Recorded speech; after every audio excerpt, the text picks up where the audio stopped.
সরাসরি আপনাদের ফোন থেকে হাইপিক অ্যাপ্লিকেশনটি ওপেন করে নেবেন। হাইপিক অ্যাপ্লিকেশনটি ওপেন করার পর এখান থেকে আপনি ক্রস আইকনে ক্লিক করে দেবেন। ক্রস আইকনে ক্লিক করার পর এখানে ক্যান্সেল অপশনে ক্লিক করার পর আপনার এখান থেকে ফটোটি সিলেক্ট করে নেবেন।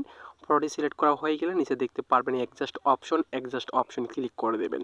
অ্যাডজাস্ট অপশনে ক্লিক করার পর এখান থেকে আপনারা এখানে ক্রপ অপশন ক্লিক করে ফটোটি ক্রপ করে নেবেন, ঠিক আছে। তো এখান থেকে ফটোটি ক্রপ করানো হয়ে গেলে আপনারা নিচে দেখতে পারবেন এআই ইফেক্ট রয়েছে, এখানে আপনাদের জাস্ট একবার ক্লিক করে দিতে হবে। ক্লিক করার পর এখানে আপনার 2.5 করে দেবেন এবং আপনার এখান থেকে সিলেক্ট করবেন 3.4। এরপরে এর টেক্সট প্রয়োজন হবে, এই টেক্সটটি আপনি ভিডিওর কমেন্ট বক্সে পেয়ে যাবেন। তো এখানে আপনারা কপি করে পেস্ট করে দেওয়ার সাথে সাথে আপনাদের সামনে কয়েক সেকেন্ডের মধ্যে কিন্তু ফটোটি এডিটিং হয়ে যাবে। তো ভিউয়ার্স দেখতে পাচ্ছেন এখানে তিনটি ফটো এডিটিং করে দিয়েছি। যে ফটোটি আপনাদের ভালো লাগে সেই ফটোটি আপনি এখান থেকে সিলেক্ট করে নেবেন।